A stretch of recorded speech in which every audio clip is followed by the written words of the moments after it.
Selamat malam Sobat Taus. Nah, ini adalah episode khusus saya bertemu dengan Bro Chris. Nah, oke. Dan untuk itu sebelum kita mulai berbincang, mari kita sambut sobat-sobat kita bincang salam Pak sama-sama. Oke. Salam Taus. Oke, terima kasih. Ini adalah perbincangan dengan saudara kita ini. Aduh, ini saya mesti manggil senior nih sama saudara satu ini karena luar biasa secara keimanan. Senior banyak usia. Iya.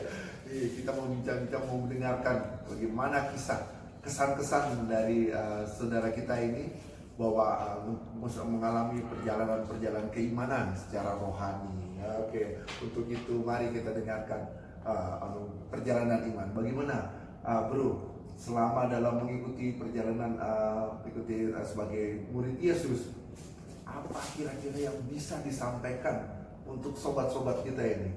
Coba dibagi sama sobat-sobat kita ini. Silakan, Bro. Silakan. Baik, Bro Febri ya.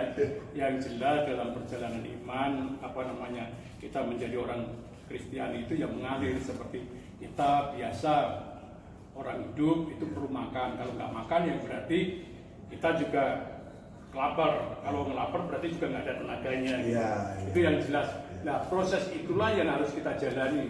Kalau kita contoh kita sebagai pemain olahraga, kalau kita pemanasan sering latihan, itu juga kita tuh contoh sama pemain bola. Kalau kita udah lari udah ini, sehingga kita juga udah biasa udah enak mengalami keberatan. Demikian juga dalam kehidupan rohani. Kehidupan rohani itu memang ya jalurnya, pagamnya ya itu dengan kitab suci, dengan doa kan gitu. Ajaran Yesus keteladanannya kan di situ yang kita lihat. Jadi kadang-kadang kenyataan kehidupan itu yang bertentangan dengan ajaran itu kadang-kadang juga berbeda. Harus dan setiap orang juga beda-beda. Betul. Jadi nggak sama, setiap orang mempunyai proses yang berbeda dan jalan hidup yang sama. Yang saya alami contohnya, yang saya akhir-akhir ini saya mengalami yang sudah boleh katakan dulu waktu masih muda, saya juga dulu tuh menyempatkan diri apa? Ya mau aktif gitu, mau berkecimpung di dalam kehidupan gereja karena itu suatu kebutuhan saya. Kalau saya penuhin ya kerohanian saya akan turun, ya nggak akan kuat kan gitu. Sehingga setiap permasalahan ya saya itu menyelesaikan dengan cara saya sendiri. Dan saya sekarang merasakan kasih Allah yang luar biasa. Karena apa? Sekarang pergumulan hidup saya lebih intensif. Contohnya saya tuh sekarang secara dunia, secara materi, saya nggak mendapatkan sesuatu yang seperti dulu waktu masih besar, tapi hidup saya lebih tenang, lebih bahagia. Nah itu mungkin perjalanan itulah yang membedakan. Dulu nggak pernah bisa merasakan itu. Saya dengan pergumulan saya dengan kesehatan saya, pergumulan saya juga dengan akhir-akhir ini ya. Contohnya saya bisa merasakan saya itu baru pribadi saya itu baru ngalamin baru ngalamin gini, Bro Febri. Kejadian saya yang akhir-akhir ini, saya itu ketipu sama orang, kena bohong lah kasarnya. Orang yang saya percaya kan. Ternyata yang orang bohong itu justru kita harus hati-hati tuh sama orang yang dekat. Bukan kalau orang jauh itu kita bisa mengantisipasi kan. Oh dia orang jahat kan. Yang orang dekat ini yang bahaya.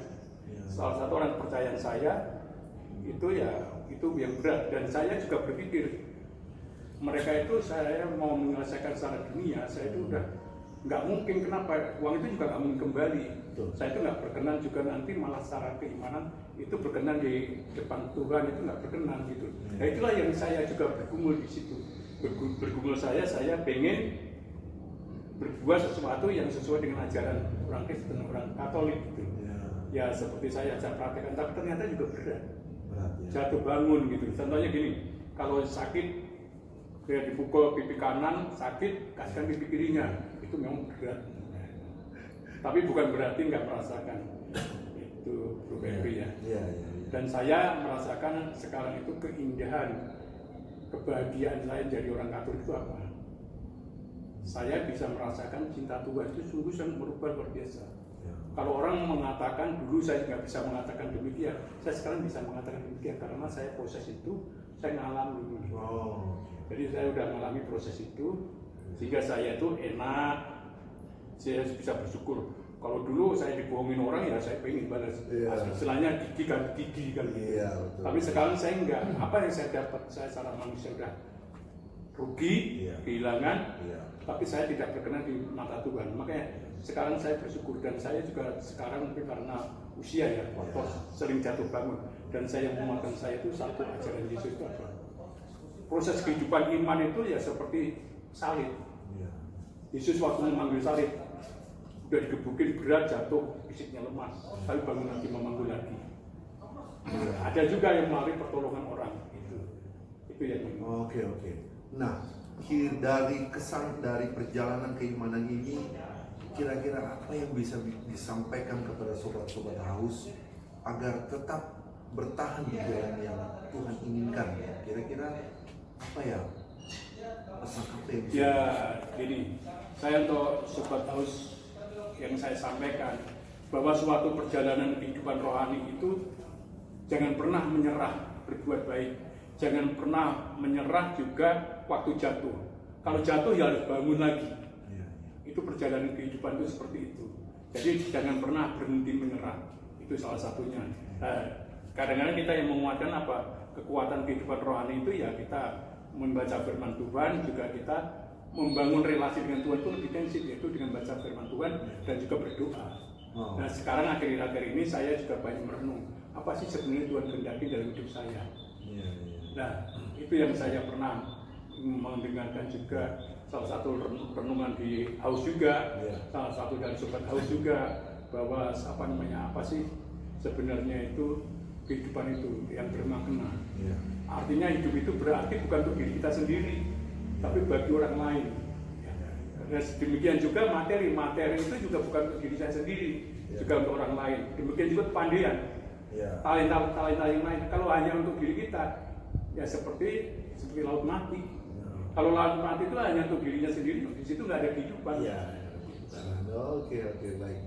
Nah, di dalam kondisi yang pandemi yang seperti ini sekarang, di mana banyak ya istilahnya ekonomi agak menurun ya, banyak karyawan yang dirumahkan, terus ya secara ekonomi mungkin di lingkungan sobat-sobat Haus ini ada yang mengalami atau apa yang bisa Pak Kris bagikan, Bro Kris yang bisa bagikan kepada sobat-sobat kita ini yang sedang mengalami. Ya baik, kalau sekarang tuh semua merasakan, Bro Febri ya, kalau pandemi ini bukan hanya orang Katolik saja, ini tidak mengenal, bukan hanya orang Indonesia saja, bahkan dunia mengalami. Baik itu siapapun, nggak mengenal agama, nggak mengenal suku, nggak mengenal negara kan gitu. Semua mengalami. Tapi yang paling penting bahwa kita pertama harus kita tuh juga percaya bahwa Tuhan itu tetap bersama kita, masih ada. Dan itulah yang menguatkan kita tuh masih tetap bangunlah kan gitu. Jadi kita menjadi orang Katolik, kita harus mencari kesempatan itu. Di balik ada suatu masalah itu pasti ada kesempatan, ada peluang. Nah peluang itulah yang harus kita cari, harus kita gunakan juga. Banyak yang seperti ada PHK, tapi kita juga ada terobosan usaha baru. Jadi tidak semua itu seperti putus harapan, seperti malapetaka, nggak ada kehidupan, masih ada kehidupan. Jadi di balik jatuhan itu pasti ada suatu jawaban yang baik. Harus ada solusi, harus ada jawaban, dan harus ada kesempatan yang untuk kita. Tapi tadi kita harus ingat, penuh semangat dan berjuang. Oke, berjuang. Ya. Oke. Nah, satu lagi mungkin ini pertanyaan terakhir. Apa sih yang harus kita lakukan untuk mempersiapkan keimanan kita supaya iman kita tetap kuat?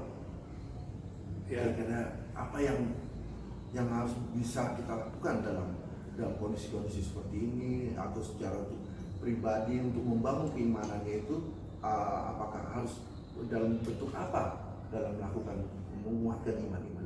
Baik, itu kalau kita perjalanan itu kalau saya melihat itu bukan hanya untuk diri saya sendiri, bahwa itu setiap orang itu beda-beda.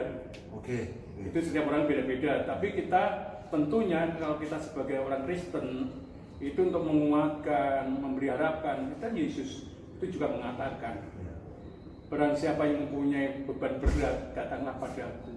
Nah disitulah yang sebenarnya itu menguatkan kita, ada harapan, ada secara harapan. Jadi istilahnya kalau Bro Febri seperti contoh, baru ada masalah mungkin tentang kesehatan, ada harapan kesembuhan di situ. Ada kekuatan mungkin sekarang ada masalah, mungkin problem masalah, itu ada harapan itu melalui kita mendekat kepada Allah. Karena karyanya itu yang luar biasa. Oke, baik sekali. Terima kasih bro. Mantap nih kita nih tamu kita kali ini ya. Untuk itu mari kita sama-sama tos dulu. Oke. Bro. Salam Haus.